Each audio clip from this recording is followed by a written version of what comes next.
Minister for 1 month, and it's very exciting indeed, because this really is, I think, a very interesting and important time for transport. It is right at the heart of our political agenda, and it's not really been part of our national political debate, not core in the national political debate, for an enormous period of time, but it is now. I think we've reached the point where, up and down the country, people recognise that our failure to invest, and this goes back a number of decades on both sides of government, we haven't invested sufficiently in our infrastructure, and we now need to play catch-up. We also need to recognise that there isn't going to be a solution which will be imposed from Whitehall. So a few themes on how this will be taken forward. Firstly, I am sorry I didn't hear all of your remarks, but I will look forward to reading the document which is being launched today. The first thing is that we must be taking a significant long-term approach to capital. Everybody needs to have some clarity on what is going to happen. If we are asking some of the big civils companies to scale up, we need them to recognise that they have security of income for them to engage upon boosting their sustainability and their capacity to deliver. We have very ambitious schemes, both in rail electrification or in HS2 or the road investment strategy. Delivery is going to be a key theme. We need to have all the suppliers, all through the supply chain, performing to a high level. They need to have security. So long-term thinking, including capital, will be at the core. We also need to recognise that much, as John has said, of our highways network is a local controlled matter. Councils, I think, need support, and support, I think, should come from the department in two ways: sharing what good practice will look like, and support for cash, and let them have the space to get on and deal with it. We have announced that there will be just under £6 billion worth of investment in sorting out potholes, which is one of the biggest issues that ever crops up in my inbox as a member of Parliament. I should think that will be true for many of my colleagues.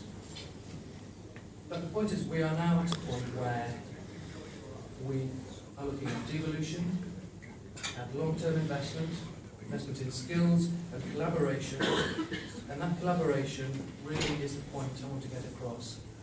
It's collaboration between local and national.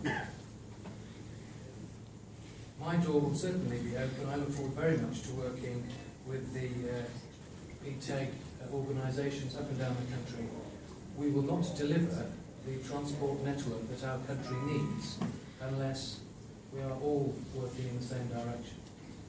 That means an outbreak of political unity, if that is possible, and I think it actually is possible. We've seen that with something like HS2, and achieved that, I think, in other areas as well. So it's going to be quite an exciting time. It's probably not going to be very tidy. I think the rate of devolution will perhaps vary a little bit more in some areas than others. Some council leaders have told me that what happens over there is entirely unfair and unreasonable, and they want some of what they've got. Well, it might just be a little bit untidy while we get through this, but the point is devolution is taking place and will continue to take place. What's happened with Rail North is a bit of an example. It is a very positive development. The Rail North input into the two franchises, which are currently in my area, which is the Northern and Transpennine franchises, I think has improved the whole process. We will have better rail services in the north because of the local input. That is no surprise. I think we should be seeking to make decisions as near as possible to a service is delivered.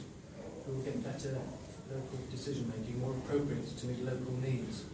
So those are the themes really: long-term thinking, devolution and partnership, but taking the opportunity that we currently have with our political system. Transport is right at the heart of it. It used to be on page 73 of the manifesto. It's now on page 14. That's progress. I've not feel it to you, but it certainly is progress. We have the opportunity to actually make some long-term capital commitments. We have been in place with a 5-year budget for a road investment strategy before. This is fantastic. But my concern now is our ability to deliver. It's not easy for any organisation to scale up so very significantly in budget and still deliver with quality. But that is the challenge that we are asking of Highways England. So my door will be open. It has been a very exciting few weeks.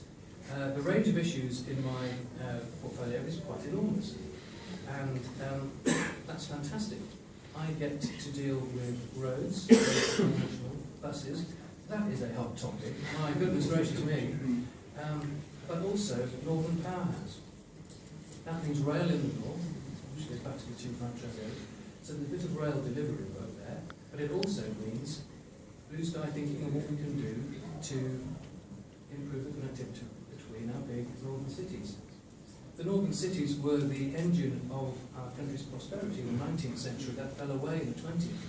The Northern Powerhouse is about connecting them again to make sure we're tackling opportunities and giving people opportunities in the north that we have seen in the south.